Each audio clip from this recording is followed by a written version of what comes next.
सभी छात्र अध्यापिकाओं को मेरी तरफ से सुप्रभात। आज हम एक बार पुनः ऑनलाइन क्लासेस के माध्यम से आपके समक्ष उपस्थित हुए हैं। जिस कोर्स को लेकर हम चर्चा कर रहे हैं वह है स्वास्थ्य एवं शारीरिक शिक्षा का है। कोर्स नंबर 15 है। अब तक हमने इसमें जो बातचीत की है कंकाल तंत्र के बारे में, तो कंकाल तंत्र को मुख्यतः दो भागों में बांटा गया था, एक्सियल स्केलेटन और एपेंडिकुलर स्केलेटन। उसके बारे में हमने पिछली 2 क्लासों में जो चर्चा की है उससे आगे हम अब वर्तमान में चर्चा करने जा रहे हैं। जैसा कि आपको ये डायग्राम यहाँ दिख रहा है व्हाइट बोर्ड के ऊपर, तो ये आपको स्पष्ट हो रहा होगा कि ये जो डायग्राम है ये क्या है। इसमें आपको रिब्स भी दिखाई दे रही है। इसमें ये संरचना है, ये स्टर्नम की संरचना थी जो हमने आपसे चर्चा की थी। इसको हमने बोला था ओरोस्टी, या इसको हमने बताया था आपके लिए चेस्ट बोन के नाम से, छाती की अस्थि। इसके 3 भिन्न भाग आपके लिए बताए थे, ठीक है ना। मेनोब्रियम था, बॉडी था और जाइफोइड प्रोसेस था या जाइफोइड बोन थी। इसके बाद हमने आपके लिए बताया था कि पसलियाँ मुख्यतः कितने प्रकार की हैं, 3 प्रकार की पसलियाँ हैं। इनमें से प्रथम 7 जोड़ी जो पसलियाँ होंगी 1 से लेकर के 7, दोनों तरफ कितनी जोड़ी पसलियाँ हैं, 12 जोड़ी पसलियाँ हैं। और ये जो 12 जोड़ी पसलियाँ हैं, जिन हम 12 जोड़ी पसलियों की बात कर रहे हैं, इन 12 जोड़ी पसलियों में से प्रथम जो 7 पसलियाँ हैं वो स्टर्नम से क्या रहती हैं, सीधे ही अटैच रहती है, स्टर्नम से सीधे ही जुड़ी हुई रहती है। स्टर्नम से सीधे जुड़ी हुई रहने के कारण इन्हीं पसलियों को हमने क्या कहा था, वास्तविक पसलियाँ या ट्रू रिब्स कहा था। इसके अतिरिक्त क्या होता है, ये जो पसलियाँ होती हैं, जो 7 जोड़े होते हैं जो फ्रंट की ओर होते हैं, आगे की ओर है, 7 जोड़ी पसलियाँ किसकी ओर है, आगे की ओर है स्टर्नम से। ये कोस्टल कार्टिलेज की सहायता से, किसकी सहायता से जुड़ती है, कोस्टल कार्टिलेज की सहायता से किससे जुड़ती है, इस स्टर्नम से जुड़ती है। ये आप उसे ध्यान देंगे कि किसकी सहायता जुड़ रही है, सीधे और उसमें से कोस्टल कार्टिलेज, जिसको हम बोल सकते हैं काछा उपास्थि के नाम से हिंदी में हम कह सकते हैं। इसके अतिरिक्त जो नीचे के 5 जोड़े होते हैं, उन 5 जोड़ों में से क्या है, 8, 9 और 10, ये आपके लिए हमने बताया था। 8वां नंबर, 9वां नंबर और 10वां नंबर, ये क्या होती है, उपास्थि के माध्यम से परस्पर जुड़ करके इस 7वीं जो पसली है उससे क्या हो जाती है, जुड़ जाती है। ये इसका मतलब क्या हुआ, 8वीं, 9वीं और 10वीं जो पसलियाँ होती हैं वो इस स्टर्नम से डायरेक्ट नहीं अटैच होती है, किसके साथ जुड़ती है, इस 7वीं पसली के साथ जुड़ती है। किसके माध्यम से, कार्टिलेज के माध्यम से, उपास्थि के माध्यम से अटैच होती है। ये 8, 9 और 10 जो पसलियाँ होती हैं इनको कूट पसलियाँ या फॉल्स रिब्स के नाम से जाना जाता है। चित्र में जो आपको डायग्राम दिख रहा है, ये जो 2 पसलियाँ हैं इनका कि किसी भी ना तो स्टर्नम से कोई अटैचमेंट है, ठीक है ना ही किसी उपास्थि से कोई अटैचमेंट है, जो हवा में खुली रहती हैं, आपस जो भी फ्री हैं उनको बोलता है फ्लोटिंग। जो 11वें और 12वें नंबर की पसलियाँ उसको बोलते हैं हम स्वतंत्र पसलियाँ या फ्लोटिंग रिब्स। अब ये सारा जो संरचना है ये इसको हम बोल सकते हैं रिब केज, रिब्स केज। बच्चे का पिंजर बोल सकते हैं, या इसको हम बोल सकते हैं बच्चे की टोकरी। इस बच्चे की टोकरी के अंदर क्या क्या शामिल है, स्टर्नम भी है, बॉन्स भी है और क्या है, कार्टिलेज भी है, उपास्थियाँ भी मिल करके इसका निर्माण करती हैं। इसको हम बोलते हैं थोरेसिक बास्केट। इसको दूसरा नाम हम क्या दे सकते हैं, थोरेसिक बास्केट के नाम से इसको जान सकते हैं। और बच्चे जो हम टोकरी इसको कह रहे हैं थोरेसिक, क्योंकि थोरेसिक पार्ट के अंतर्गत है, तो ये क्या करती हैं कि जो बाह्य पसलियाँ हैं, ये जो पसलियाँ हैं ये किसको प्रोटेक्शन प्रोवाइड करा रही हैं, बच्चे गुहा के पार्श्व भागों को, बच्चे जो गुहा है, जो बच्चे जो भाग है उसके पार्श्व भागों को क्या प्रोवाइड करती है, ये प्रोटेक्शन देती है और इसके साथ साथ ये आलम्बन प्रदान करती है। यदि हम बात करें रिब केज की, बच्चे का पिंजर की या बास्केट की, तो इसके माध्यम से क्या होता है, कौन कौन से अंग जो होते हैं इस बास्केट के अंतर्गत क्या रहते हैं, सुरक्षित रहते हैं। ये हम जानना चाहते हैं कि कौन कौन से अंग इसके माध्यम से क्या रहते हैं, आपस में क्या रहते हैं, सुरक्षित रह सकते हैं। तो हम इसके बारे में जब चर्चा करते हैं कि कौन कौन से अंग ऐसे हैं जो उनके माध्यम से क्या रहते हैं, बचे हुए रहते हैं, इसके माध्यम से सुरक्षित रहते हैं, तो क्या है, हृदय की वाहिनियाँ हैं, हृदय वाहिनियाँ हैं, फेफड़े हैं, इसके अंतर्गत हृदय वाहिनियाँ, फेफड़े, श्वास नली का अग्र पृष्ठभाग और पार्श्व भाग, इसके अंतर्गत क्या रहता है, सुरक्षित रहता है। ये होता है थोरेसिक बास्केट। इसका अर्थ क्या हुआ, चारों भागों को चारों ओर से क्या रहती है, ये घिरे हुए रहती है। ये आपको विशेष रूप से ध्यान रखना है। अब इन पसलियों की हम बात कर रहे हैं, तो पहली पसली जो होती है सबसे छोटी होती है, ये आप ध्यान देंगे। प्रथम यदि पसली सबसे छोटी पूछी जाएगी तो कौन सी होगी, प्रथम पसली होगी वो सबसे छोटी होती है। सबसे छोटी पसली का नाम क्या, कौन सी होती है, प्रथम नंबर वाली पसली सबसे छोटी होती है। इसके बाद हम आगे चर्चा करते हैं कि जो दूसरी संरचना आपको डायग्राम में दिखाई दे रही है, इसके अंतर्गत क्या दिख रहा है आपके लिए, इसको हम कह सकते हैं कि ये हमें मेरुदंड की संरचना दिखाई दे रही है या कशेरुक दंड की संरचना दिखाई दे रही है, या इसको हम बोल सकते हैं रीढ़ की हड्डी। क्या बोल सकते हैं, रीढ़ की हड्डी इसको बोलते हैं हम।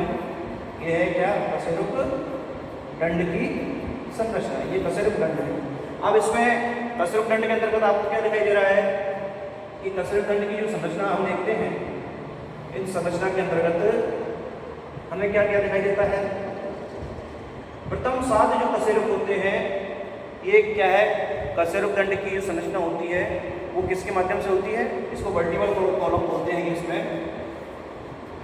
वर्टिब्रल कॉलम, कशेरुक दंड बोलो या मेरुदंड बोलो, ठीक है ना। और आप जानते हैं कि ये हमारे शरीर के लिए क्या प्रदान कर रहा है, ये हमारे लिए शरीर के लिए ये सहारा प्रदान करने का कार्य करता है। हमारा बॉडी जो खड़ी हुई है पूरी इसी मेरुदंड के ऊपर टिकी हुई होती है।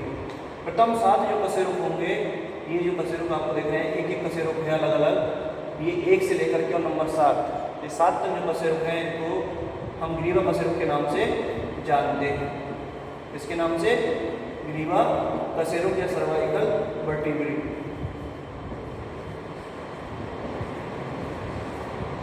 इनका नामकरण होता है C1 से लेकर के और C7 तक। यदि हम डिटेल में जाएं तो जो हमारी ग्रीवा है, गर्दन है, इस गर्दन में जो कशेरुक मौजूद हैं 1 से लेकर के और 7 तक, वो सब कौन से कशेरुक कहला रहे हैं, ग्रीवा कशेरुक कहला रहे हैं। दूसरा जो कशेरुक प्रारंभ होते हैं नंबर 1 से, पुनः यानी कि आप 1 से लेकर के और 12 तक, ये डायग्राम में दिख रहा होगा आपके लिए, 1 से लेकर और 12 तक जो कशेरुक होते हैं उनको बोलते हैं बक्षीय कशेरुक या थोरेसिक वर्टिब्री। ये थोरेसिक पार्ट जो होता है उसमें पीछे की ओर पाए जाते हैं, ठीक है ना।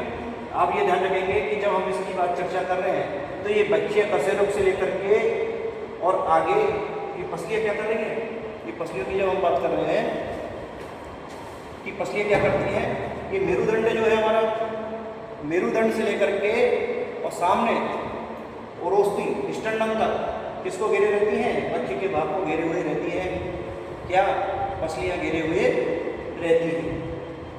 तो ये बक्षीय कशेरुक जो हमारे मेरुदंड पर स्थित है, ये भाग जो हो गया बक्षीय कशेरुक का हो गया। बक्षीय कशेरुक ये जो थोरेसिक पार्ट है, ठीक है। अब इसके बाद हम बात करते हैं, ये 1 से नंबर से लेकर के और 12 नंबर तक हो गए बक्षीय कशेरुक। उसके बाद जो आते हैं नंबर 1 से लेकर नंबर 5, ये आपको डायग्राम में दिख रहा है, इसको बोलते हैं हम कटी कशेरुक या इंग्लिश में बोलते हैं लुम्बर वर्टिब्री। कटी कशेरुक के नाम से जानते हैं, पुच्छ कशेरुक के नाम से इनको जानते हैं। ये संख्या होती है 1 से लेकर के और 5 तक। ठीक है, तो ये 7, ये 12 और ये 5। ठीक है, इस प्रकार से इनका वर्गीकरण ये होता जाएगा। साथ साथ आपको समझ में आ जाएगा कि कशेरुक दंड में क्या है। जब हम इसकी बातचीत करते हैं तो सामान्यतः इसकी जब हम चर्चा करते हैं तो इसका 26 पृथक अस्थियों से इसका हम क्या मानते हैं, निर्माण मानते हैं।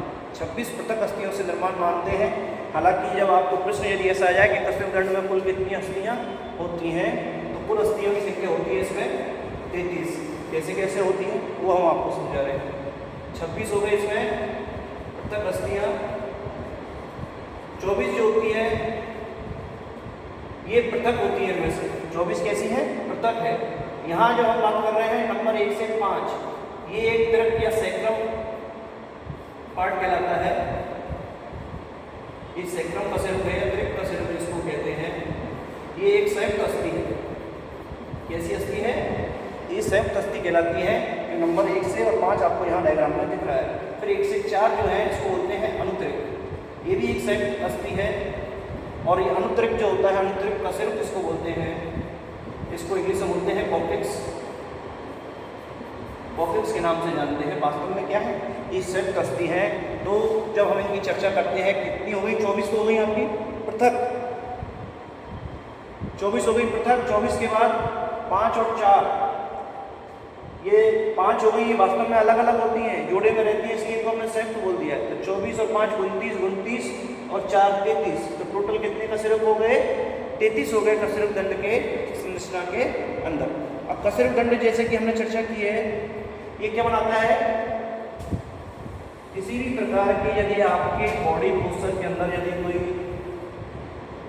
आप यदि सही प्रकार से आपकी बैठक व्यवस्था सही नहीं है, आप उठते बैठते सही नहीं हो, चलने में यदि आपकी जीवन शैली में थोड़ा सा भी गड़बड़ी होती है, आप लंबे समय तक खड़े रहते हो, लंबे समय तक आप एक ही जगह बैठे रहते हो, तो बहुत सारी जो परेशानियाँ होती हैं वो इसी रीढ़ की हड्डी के अंतर्गत आती हैं। और सबसे पहले इसमें रीढ़ की हड्डी में कहाँ आती है, ये सर्वाइकल प्रॉब्लम आती है उन लोगों के जो लगातार कंप्यूटर का इस्तेमाल करते हैं या जिनकी सिटिंग जो होती है कंप्यूटर के सामने गर्दन झुका करके होती है, जो लगातार मोबाइल का इस्तेमाल करते हैं। ग्रीवा के अंतर्गत ये परेशानियाँ पैदा होती हैं, जिनको हम सर्वाइकल स्पॉन्डिलाइटिस के नाम से जानते हैं।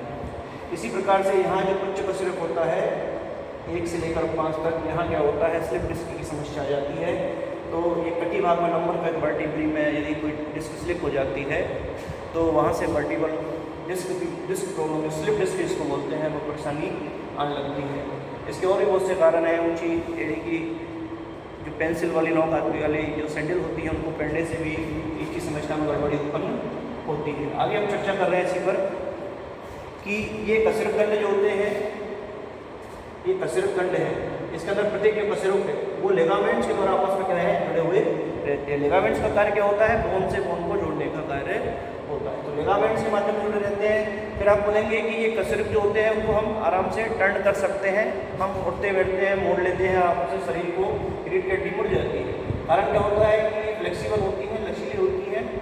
लचीले होने का कारण क्या है कि लचीले होने के 2 कारण होते हैं कि इनके अंदर जो स्नायु है उससे निर्मित गद्दियाँ उपस्थित रहती हैं। कुछ इनके अंदर ऐसी संरचनाएँ होती हैं जिनको हम इंटरवर्टिब्रल डिस्क अंतः कशेरुक बिंब के नाम से जानते हैं। अंतः कशेरुक बिंब इंटरवर्टिब्रल डिस्क होती है जो इनको फ्लेक्सिबिलिटी प्रदान करती है। इसके अलावा कुछ स्नायु होते हैं, लिगामेंट्स होते हैं, जिनको फाइब्रोकार्टिलेज के होते हैं, फाइब्रोकार्टिलेज के होते हैं, जिनके माध्यम से फ्लेक्सिबल बने हुए रहते हैं। और हम चर्चा करें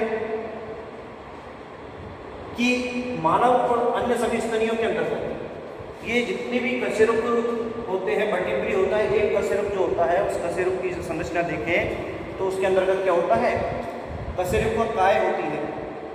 कशेरुक की काय क्या होती है, एक संरचना होती है जो कैसी होती है, फ्लैट होती है, चपटी होती है और थिक होती है। इस प्रकार की एक स्ट्रक्चर पाई जाती है जो क्या कराती है, पूरी बॉडी का जो प्रेशर होता है और जो लोड होता है उसको क्या करता है, मेंटेन करने का कार्य करता है। मैक्सिमम लोड को ये क्या करता है, अपने ऊपर ले लेता है ये सेंट्रम। ये सेंट्रम किसमें पाई जाती है संरचना? प्रत्येक कशेरुक के अंदर, एक वर्टिब्रेट के अंदर ये संरचना पाई जाएगी, इसका नाम है सेंट्रम।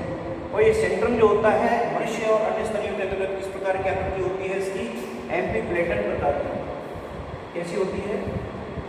इस प्रकार की संरचना होती है, सॉरी ये एम्फीप्लेटन बोल सकते हैं इसको हम। यदि हिंदी की हम बात करें तो इसको बोलेंगे उभयपट्टिकीय या आकृति।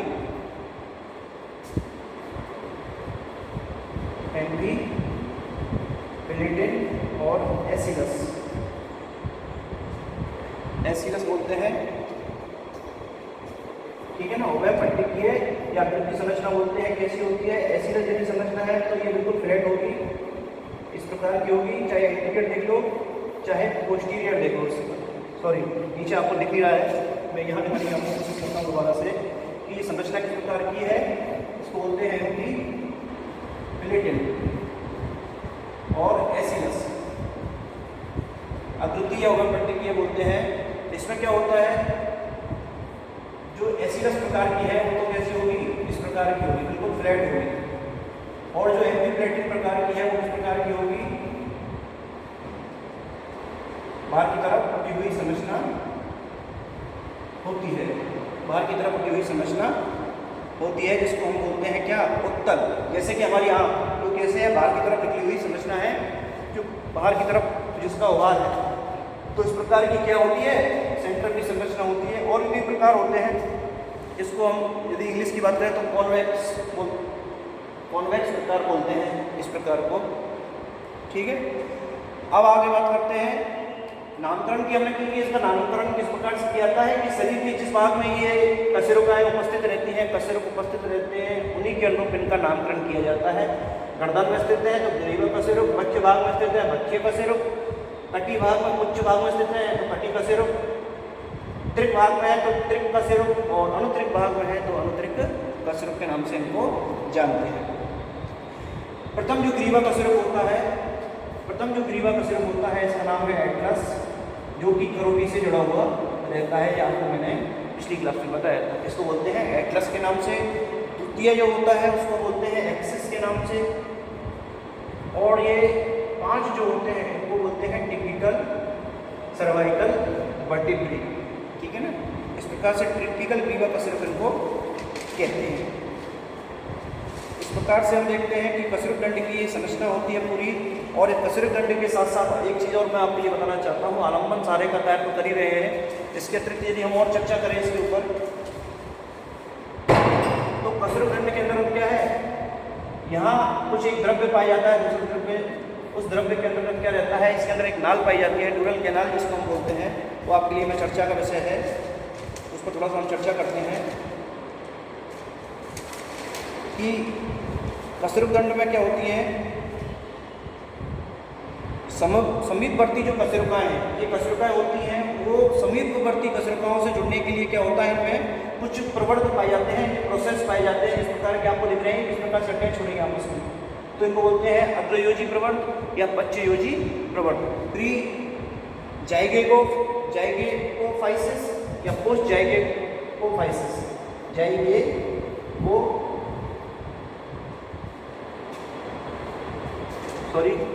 इसको क्या बोलेंगे हम?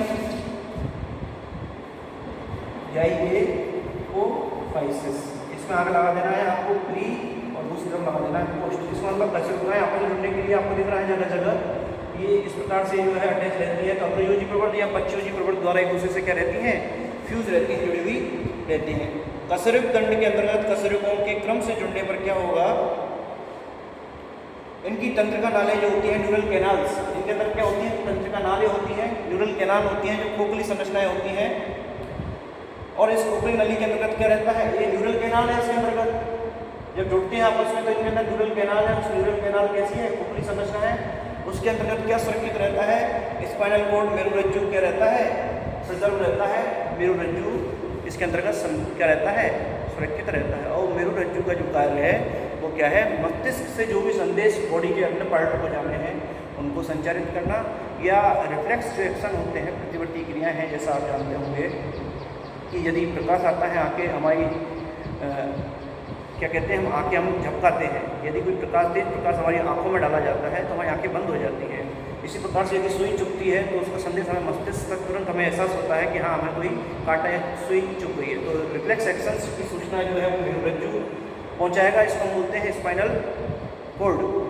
इस प्रकार की सारी सूचनाएँ जो होती हैं इसी माध्यम से प्रसारित की जाती है। आज की क्लास के लिए इतना ही। आप इसको देखें, सुने और अच्छी प्रकार से समझें। धन्यवाद।